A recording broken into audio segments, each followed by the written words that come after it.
Bonsoir à tous. Église du Monde, cette semaine porte à nouveau son regard sur le Liban, dont l'équilibre reste fragile, avec tout d'abord un blocage politique. En effet, le pays est sans président depuis 18 mois. Blocage au sommet de l'État qui se traduit par une crise des déchets. En effet, depuis plusieurs mois, les poubelles s'accumulent dans certaines zones, certains quartiers des villes libanaises, et ce, face à l'indifférence, on peut le dire, de la classe politique.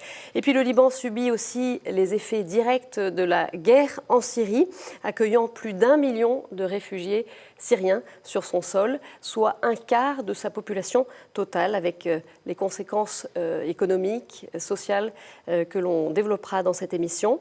Cette guerre se joue aussi sur le sol libanais, avec des tensions, des violences entre chiites et sunnites, comme l'ont montré notamment les attentats du 12 novembre à Beyrouth. On y reviendra. Alors, la jeunesse libanaise croit-elle encore en l'avenir de son pays? Comment sortir de ce blocage politique? Comment aussi les chrétiens peuvent contribuer au vivre ensemble, à un équilibre plus serein entre les communautés? Décryptage sur ces questions avec notre invité que j'ai la joie d'accueillir, Antoine Fleffel. Bonsoir. Bonsoir. Merci de nous avoir rejoints. Alors vous venez régulièrement sur notre antenne. Vous êtes professeur de philosophie et de théologie à l'Université catholique de Lille, également responsable des relations académiques à l'Œuvre d'Orient. Merci d'être avec nous. On va revenir tout d'abord sur cette actualité qui a frappé le Liban il y a quelques semaines, le double attentat du 12 novembre qui a visé le Hezbollah pour son engagement en Syrie, aux côtés du régime syrien, des attentats revendiqués par Daesh. Il se trouve que vous étiez au Liban à ce moment-là. Racontez-nous un petit peu comment vous avez vécu, comment les Libanais ont vécu cet événement. Avec beaucoup de tristesse, comme à chaque fois qu'il y a un attentat, sauf qu'à la différence des Français qui ne comprennent pas et qui ne savent pas comment agir suite à ce qui s'était passé le vendredi 13 dernier, les Libanais sont habitués malheureusement à cela, puisque cette situation d'instabilité est toujours au Liban depuis la guerre et même après la fin de la guerre, puisque même après 90, il y a toujours eu des problèmes d'ordre sécuritaire. Donc nous sommes blessés, nous portons nos blessures et nous continuons. Nous avons développé un instinct de survie et nous nous disons, voilà, il y a ces violences, mais il faut voir que faire par la suite. Nous ne sommes pas paralysés comme ça pourrait l'être dans un environnement qui ne connaît pas ce genre de violence. Comme c'est le cas pour nous ici en France. Justement, qu'est-ce que peut-être les Orientaux, les Libanais, peuvent nous apprendre à nous, Français, sur ce type de contexte inédit pour nous? Ne pas laisser la peur gagner les esprits, savoir affronter ces actes violents, parce que ce bourreau veut, c'est que les gens se soumettent à lui. Les gens aient peur. Il ne faut pas avoir peur, il faut l'affronter, même si la violence est incommensurable, parce qu'au Liban, il y a eu moins de victimes, mais il y avait des enfants et des femmes, et on voyait ça, à la différence de la France qui a beaucoup de respect pour les victimes. Au Liban et en Orient, il y a une culture ostentatoire où on montre les victimes, les images, malheureusement, et j'espère qu'un jour cela changera. Et donc, malgré tous ces éléments, il faut continuer et il ne faut pas céder à cette violence. Et cette coexistence entre chrétiens et musulmans, bien sûr, millénaire, au Liban aussi, qui peut-être peut nous inspirer. Certainement, le contexte est différent néanmoins, parce que l'islam reste relativement un phénomène récent en France, un phénomène qui se pose toujours des questions sur son insertion, sur la manière dont il réagit avec le contexte français et le contexte laïque, tout en sachant que parler de l'islam de France ou de l'islam en France, les termes sont divers et variés, répond à une réalité très diversifiée. Il n'y a pas un islam en France, il y a divers courants. Il y a quelques jours, 2 ou 3 jours, pour la première fois, nous avons eu un grand rassemblement des diverses tendances qui ont redit leur engagement pour la France, qui ont salué le pacte républicain. Mais le contexte est très différent. Au Liban, difficile de comparer, parce qu'au Liban, cela va de soi, cela va du climat. Oui, nous avons des choses à dire, et la chose principale est que cela est possible. Même si aujourd'hui, nous aurions souhaité, nous autres chrétiens du Liban, que la relation fût différente, elle n'est pas au beau fixe telle que nous la souhaiterions. Nous voyons de plus en plus que lorsqu'il s'agit de légiférer d'une manière qui soit dans le sens des chrétiens et dans leurs intérêts, il y a un blocage quelque part. Les chrétiens qui ont perdu la guerre en 90, qui ont perdu une partie considérable du pouvoir politique qui leur revenait, de par la constitution confessionnelle du Liban, essayent de regagner du terrain.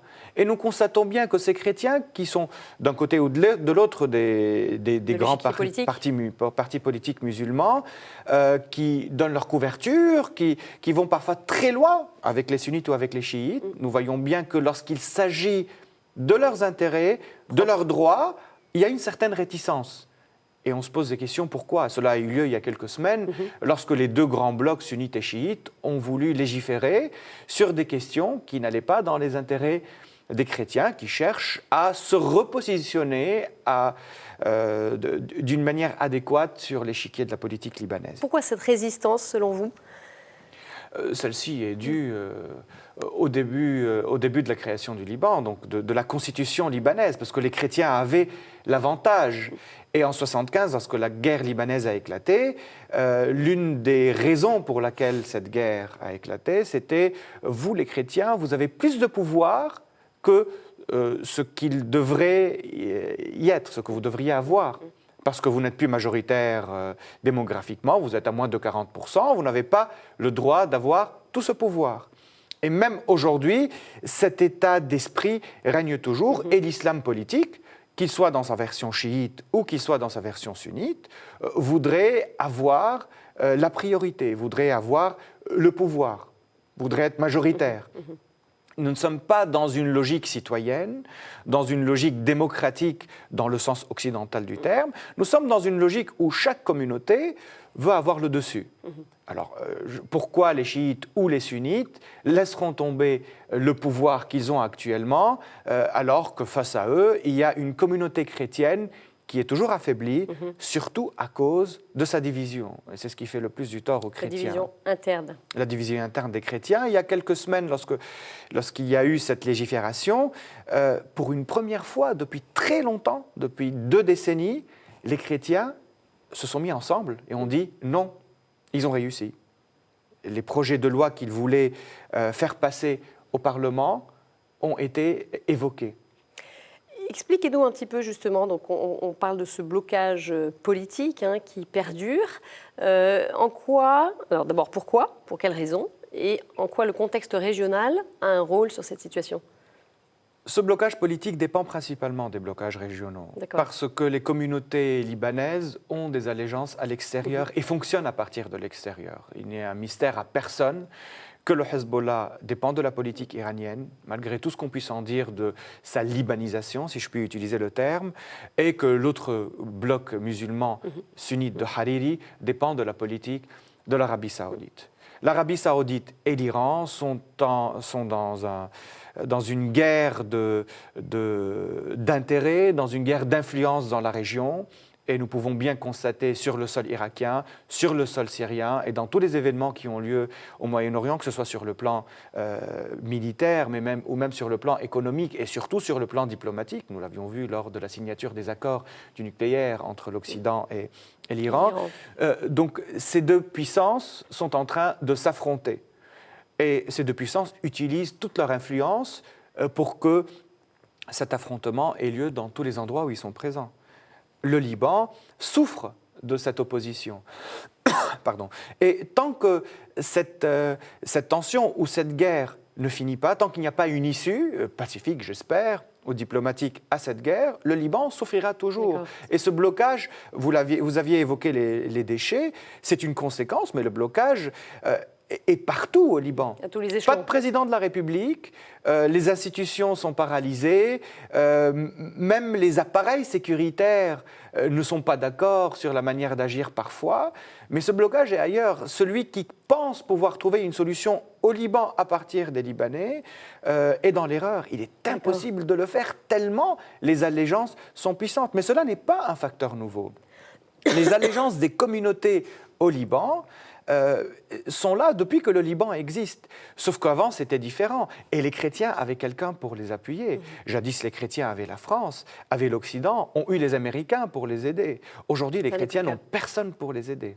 Ils sont là, essayant de s'allier au bloc sunnite et au bloc chiite, mais il ne me semble pas que ce bloc, du côté des sunnites et des chiites, soit à la hauteur des espérances des chrétiens de par ces alliances pour avoir de nouveau le pouvoir ou le poids qu'ils avaient dans ce Liban. Finalement, le résultat n'est pas concluant. Très loin de là. Alors il y a bien sûr des promesses, il y a probablement des choses sérieuses, mais dans l'ensemble, non. Alors, on parlait effectivement de cette question des déchets. Voilà, d'abord, comment est-ce que les Libanais vivent cette situation? Qu'est-ce qui se passe précisément depuis plusieurs mois concernant les déchets? Alors, on peut en parler à deux niveaux. Premièrement, à un niveau humain, les Libanais souffrent de cette situation parce que ce n'est pas seulement une question esthétique. Ce n'est rien de beau, des montagnes de déchets. Normalement, nous étions fiers de nos montagnes libanaises avec les cèdres et la neige éternelle. Aujourd'hui, il y a des montagnes de déchets, ça et là, au Liban. D'un point de vue de l'écologie et d'un point de vue de la santé sanitaire, c'est très mauvais.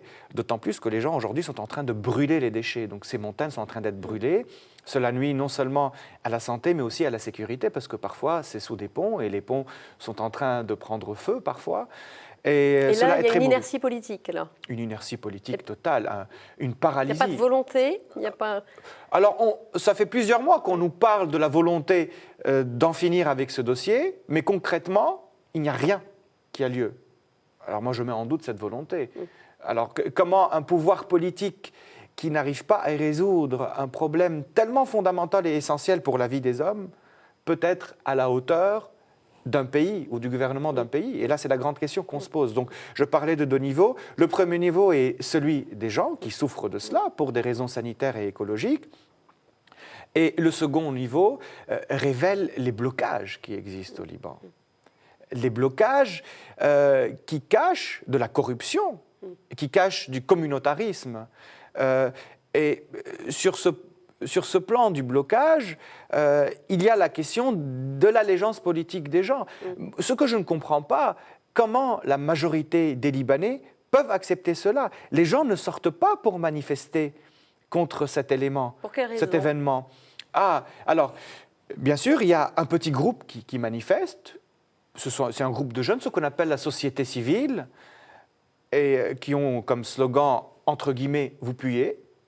Ils parlent des politiciens.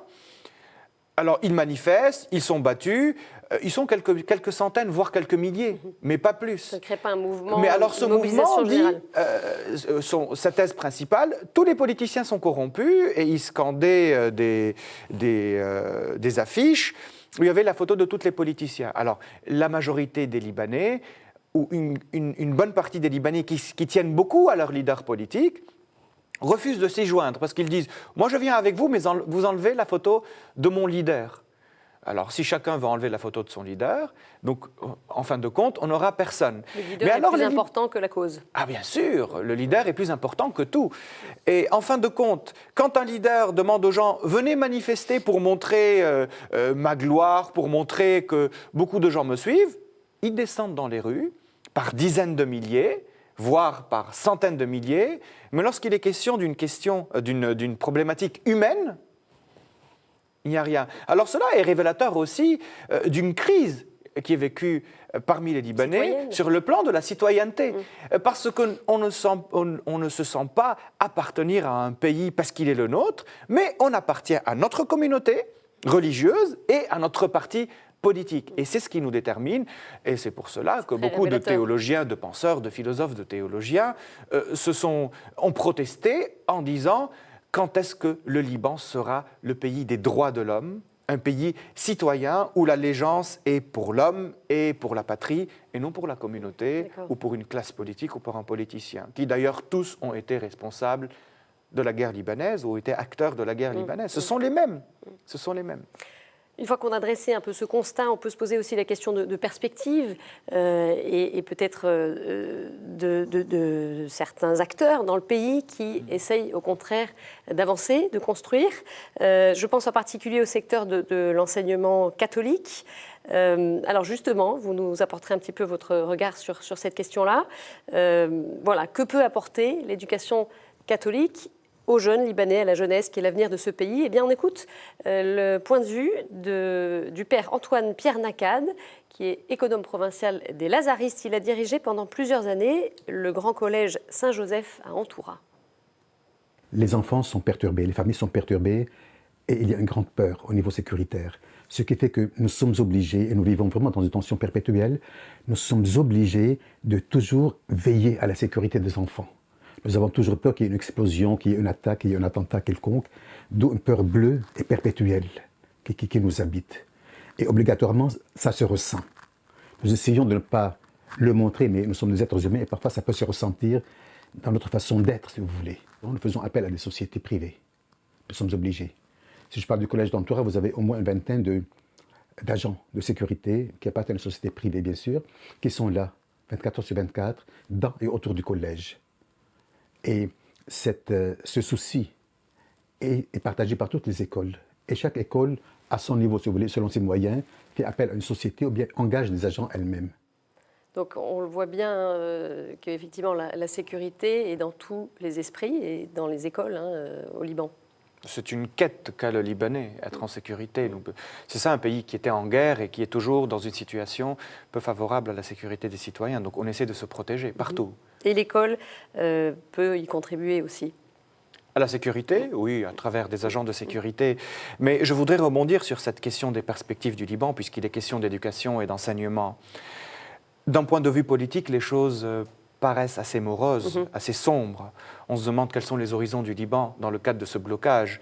Et la première réponse crédible que nous pouvons avoir, c'est tant que la question n'est pas résolue à un niveau régional, principalement en Syrie, on ne peut pas espérer en une solution sérieuse pour le Liban. Alors, c'est une réflexion à laquelle on peut donner beaucoup de crédit. Mais face à cette situation de blocage qui est dommageable pour le Liban, beaucoup de Libanais, beaucoup d'institutions, notamment l'enseignement catholique, ne baissent pas les bras. Ça fait partie de l'instinct de survie que j'ai évoqué tout à l'heure. Oui, la situation est compliquée, ça ne veut pas dire qu'on ne peut pas faire quelque chose. Et l'Église catholique au Liban, et même l'Église orthodoxe, mais surtout l'enseignement catholique, qui représente quand même 40% des écoles au Liban, du pays. Des écoles du pays, essaie toujours d'être à la hauteur de sa mission qu'il remplit depuis plusieurs siècles déjà. La première école maronite catholique au Liban date du XVIIIe siècle. Oui. Et cette éducation Qu'est-ce qu'elle a de particulier, justement ? Qu'est-ce qu'elle apporte de particulier ? Beaucoup de choses. Un sérieux dans l'éducation. Je ne dis pas que les autres écoles ne le sont pas, mais il y a quand même une insistance sur la question. Du sérieux pour bâtir un être humain. On s'intéresse beaucoup sur cette question. Et il faut souligner le fait que les étudiants des écoles catholiques ne sont pas forcément tous chrétiens. Dans certaines écoles catholiques au Liban, qui sont dans des régions musulmanes, on peut trouver 99% de musulmans. Donc c'est une vocation qui dépasse le simple cadre confessionnel. Et troisièmement, une ouverture vers l'Occident. Alors c'est une école qui est catholique orientale, forcément on y parle l'arabe, on étudie la culture orientale, l'histoire orientale, mais en même temps on étudie le français et l'anglais, on essaie de parfaire ses études et on s'ouvre à l'Occident en étudiant son histoire, ses sciences, ses avancées. Ces écoles sont supposées donner beaucoup d'outils à leurs étudiants, des outils sur les plans de l'ouverture, sur les plans de la rencontre. Lorsqu'on a étudié avec un copain musulman, c'est un antidote contre la violence, contre le renfermement et contre toute pensée extrémiste ou exclusive. Toujours sur cette question de l'éducation, il y a un autre défi qui touche le pays, c'est l'éducation des jeunes réfugiés, en particulier des réfugiés syriens. Alors les écoles libanaises, elles n'ont pas forcément les moyens de les accueillir. Du coup, des jeunes Syriens prennent le relais, comme on va le voir. C'est le cas de Nejmeh, réfugiée au Liban depuis 2 ans. Cette adolescente a décidé de faire la classe aux enfants qui vivent comme elle dans un camp à Ketermaya, au sud-est de Beyrouth. Elle leur enseigne ce qu'elle a elle-même appris à l'école. Regardez. عمري 14 سنة مش شام والله احنا جينا انه طلعنا بهالاوضاع الحمد لله طلعنا قبل هالاوضاع صار لي هون هلا صار لي 2 سنين انا كنت الاولى بالمدرسة فانا تعلمت اشياء كثير وهلا لساتهم ببالي فانا هون حبيت هيك اعلمهم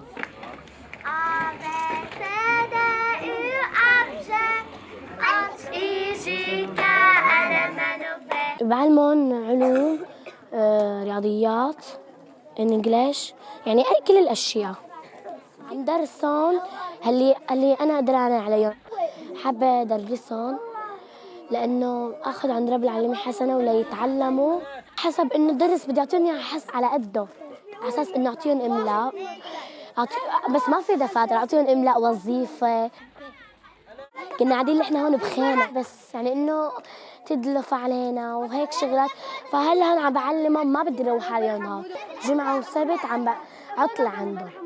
أنا متذكرة اللي بسوريا بقى علمتهم، عم بعلمهم إنه تسميع، ما في دفاتر وأقلام لحتى يكتبوا يتعلموا، ما في. وصل يومين ما عم درسهم إنه كله وحل. أنا مريضة بس قلت بدي أقوي حالي حتى أدرسهم وبدي نسيهم هموم يعني إنه اللي ميت لهم واللي هيك. بدهم يقعدوا عليهم.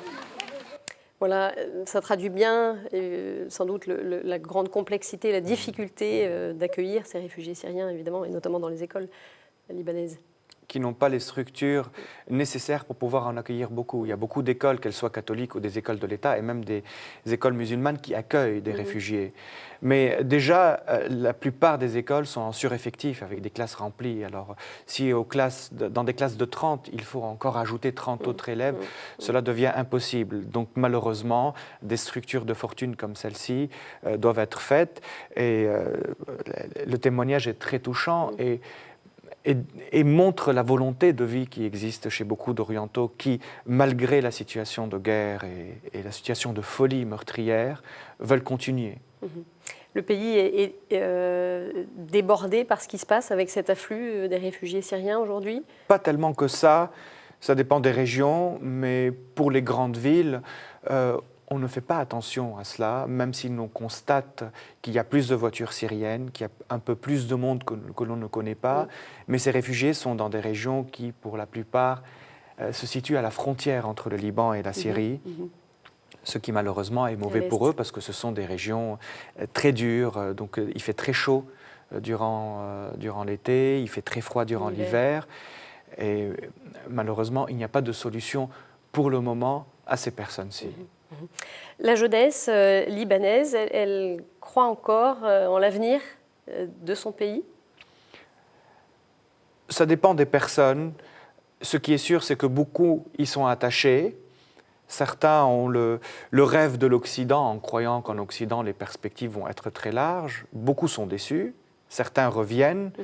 Mais il y a assurément un attachement qui est toujours manifeste au Liban, même si parfois certaines situations mènent à la dépression ou mènent à la déception des voies d'avenir.